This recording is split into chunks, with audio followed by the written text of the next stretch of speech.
Your world is changing. Your customers, markets, technology, even your workforce are all being disrupted by the explosion of data, sensors on everything, the Internet of Things, predictive analytics, ubiquitous social media, and of course, AI. It's all evolving at an exponential rate. So to thrive and stay relevant, your organization needs to be faster, more innovative, more collaborative, and more efficient. You may need to rethink business models. You may need to even radically improve what you do and how you do it to even remain in existence. And you know this, of course. What you may not realize is that when it comes to digital transformation or a turnaround or any major shift involving culture, 70% of these initiatives fall short of stated goals. The good news is the answer to truly sustainable transformation is available to us. What's new and different is what is happening in the worlds of cognitive and cultural neuroscience. What these and related disciplines are providing is a better understanding of change and better tools and methods for undertaking it. The problem is, beyond simple headlines, few in the business world know any of this. Hi, my name is David White. I'm a cognitive anthropologist and the founder of CultureLogix, a boutique consultancy working in the fields of organizational transformation and culture. I'm also an independent researcher, and I have been in business for over 35 years, leading change in organizations such as Microsoft and technology startups. And I consult in a diverse array of industries, from technology to industrial manufacturing to healthcare to defense. You may be someone who has tried to initiate transformation in your organization. And perhaps, like most companies, you told your senior managers that culture starts at the top. If they set the right tone, surely the organization will follow, right? Or maybe you wrote a new set of corporate values and trained the whole company on them with a branding campaign and slick new taglines. Or maybe put all your engineers through agile training, or your operations people through Lean and Six Sigma training. You've spent a lot of time and money, and yet what you have found, or will soon find, is that none of that is working. You've consumed a lot of bandwidth in your organization only to see minimal or very slow change, if any. The reason for this is how we understand and work with corporate culture.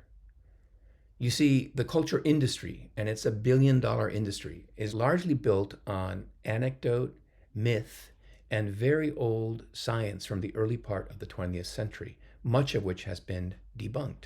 It's an industry that's been around since the 1970s, made up of big strategy and HR consulting firms, media pundits, best-selling authors, even business schools, all pushing dumbed down and business change solutions like the latest brand of shampoo. The problem is, none of it works. If it was working, we wouldn't see the following. Almost 2/3 of employees globally remain disengaged at work, or 2/3 of all mergers fail, or nearly 40% of Fortune 1000 CEOs have engaged in some kind of corporate misconduct, and that these figures have remained roughly the same for decades. If the culture industry was really providing you with effective solutions, we would see much better outcomes by now than we do. So if none of what you've been told about culture and transformation really works, what does?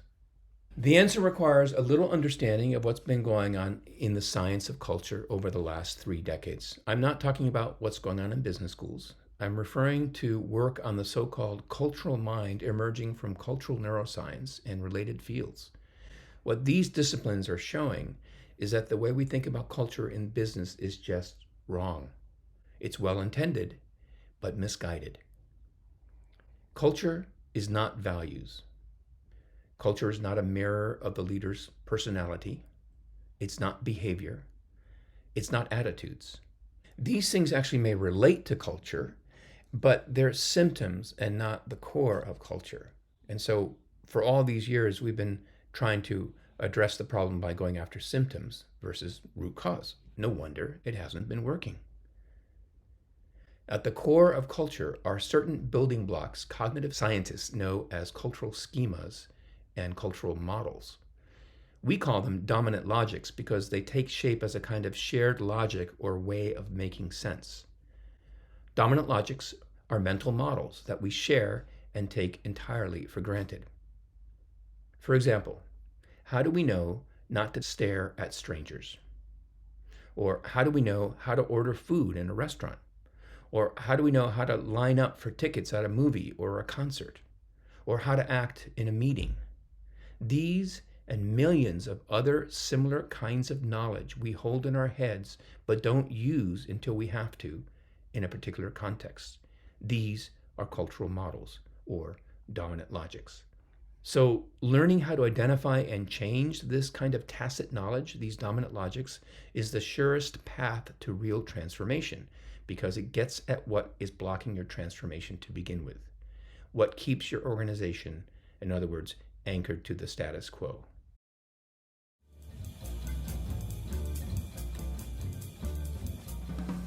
Here's the thing.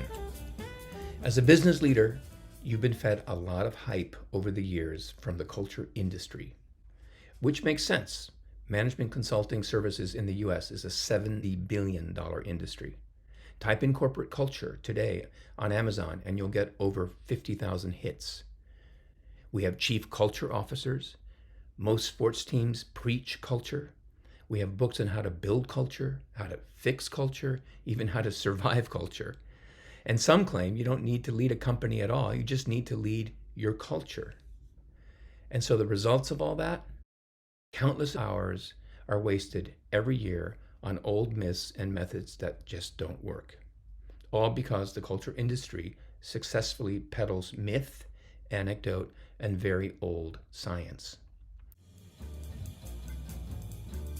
Here are 5 main myths that get repeatedly preached. See if any sound familiar to you. Myth 1, culture starts at the top. Okay, leadership does matter, but there's virtually no research to support the idea that culture is a mirror of the leader's personality. Your people aren't watching and modeling your every move. They're too busy trying to provide for themselves. Myth 2, one company, one culture. The culture industry thought if you could categorize your culture, you could engineer business performance based on it. Consultants and business school academics use countless tools and frameworks to try to tell you, culturally speaking, what you are and are not, as if it were that simple to put you in a box. The reality is, organizations with more than about 100 employees are complex systems that contain many cultures.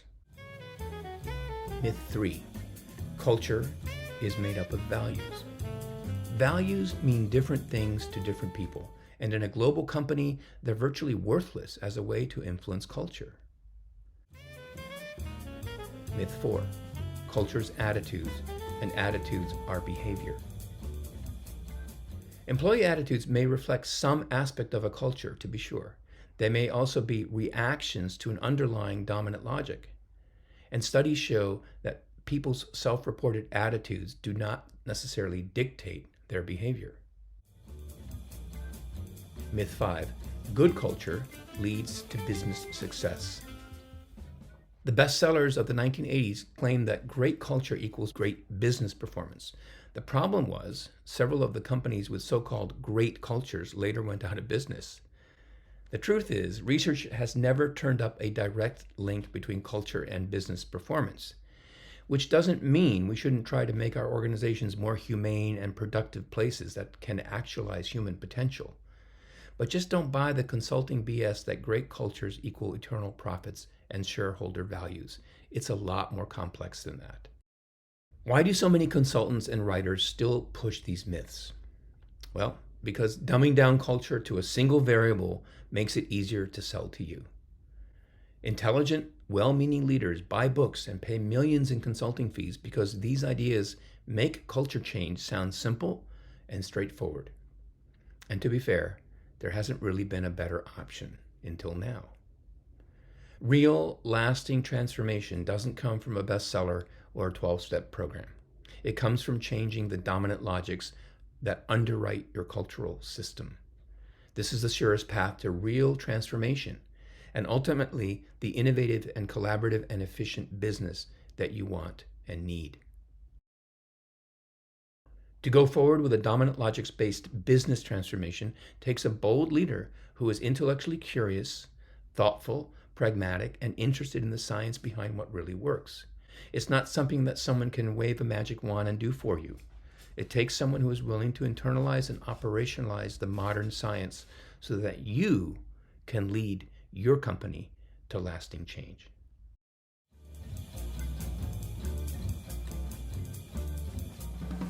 You know from experience that what you've been doing to transform your business does not work. What does work is very different from anything you've read in a book or heard from consultants. It's based on modern cognitive science, and it starts with a thoughtful, pragmatic leader who's ready to invest the time and effort to make it work. The research I'm about to touch on comes from cultural and cognitive anthropology and cultural neuroscience, fields that historically have not concerned themselves with business. These fields define culture as tacit knowledge, stuff we know, but don't know we know, but nonetheless use every single day. What neuroscience is showing is that our brains are shaped by experience throughout our lifespan. Adult brains in particular are shaped by repetition and habit, very meaningful experiences, expertise, tool use, and of course, language. This means that the knowledge and experience that made the organization successful in the first place or helped it adapt and thrive in the face of big challenges has shaped the collective brain chemistry at scale. So the more success you have, the more set the neural patterning will tend to be, which therefore means you have to change the way your company subconsciously thinks. To intervene in your organization's dominant logics requires much hard work to unlearn what your company does that got it to where it is. That's not easy. After all, these cultural logics help you achieve the success that you experience today. And this is what makes change so difficult. The knowledge and experience that made you successful has shaped your organizational habits, routines, and processes. Everything from how you set strategy, to how you build product, to how you manage people. So even though culture is shared knowledge, that knowledge gets codified in the habits and routines and business processes of how you run your business. And so we often try to change culture by hiring new people or assigning the change to the HR department, but it goes way beyond people. To change the dominant logics of your organization requires intervening not in people, but in business practices. This is one of the many paradoxes about culture and one of the hardest things to get your head around, but it's actually fundamental. It's only when we change practices, business habits, routines, and business processes that we start to change brain chemistry. And what I mean by practices are not individual behavior. Practices are the things that circumscribe action, like the way you go about setting strategy or allocating resources, or determining budgets, or even how much decision authority you give your middle managers, and dozens of similar activities. This is one of the biggest reasons why transformations fail. We target people instead of practices, the things that shape what people do all day long.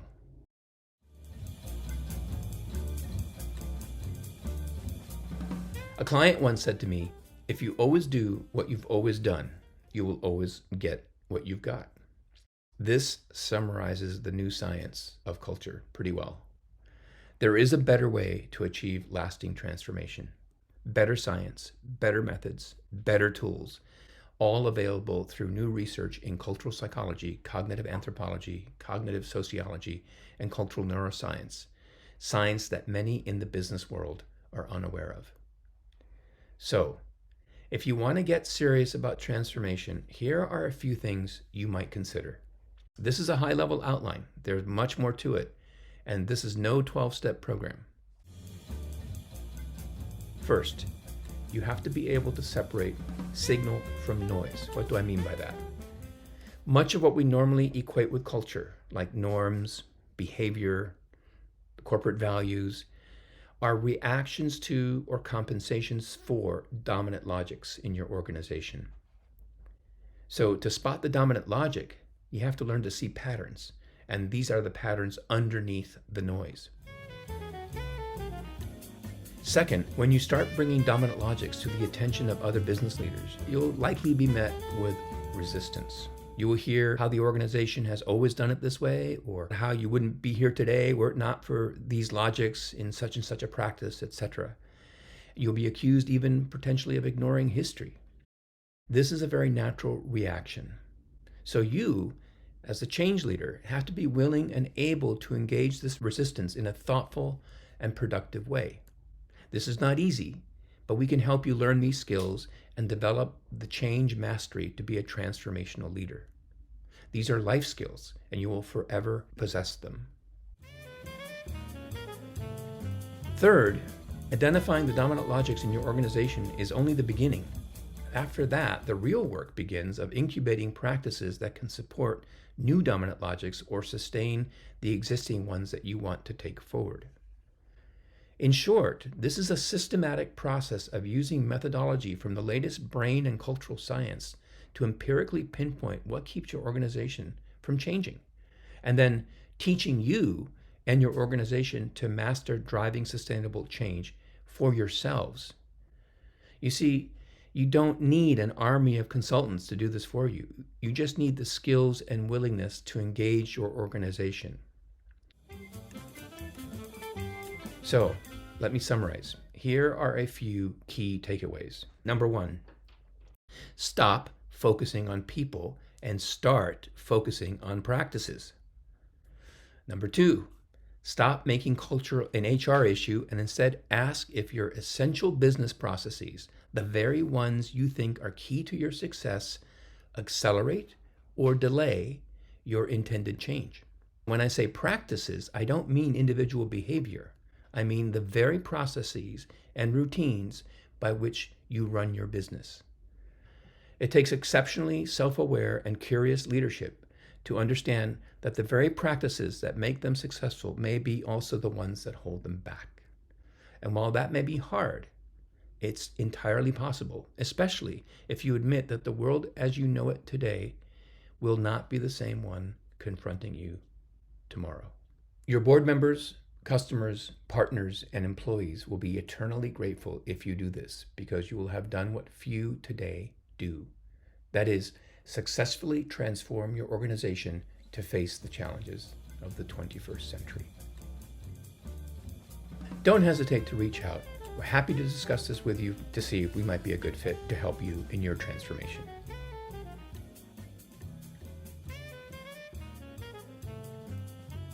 Thank you.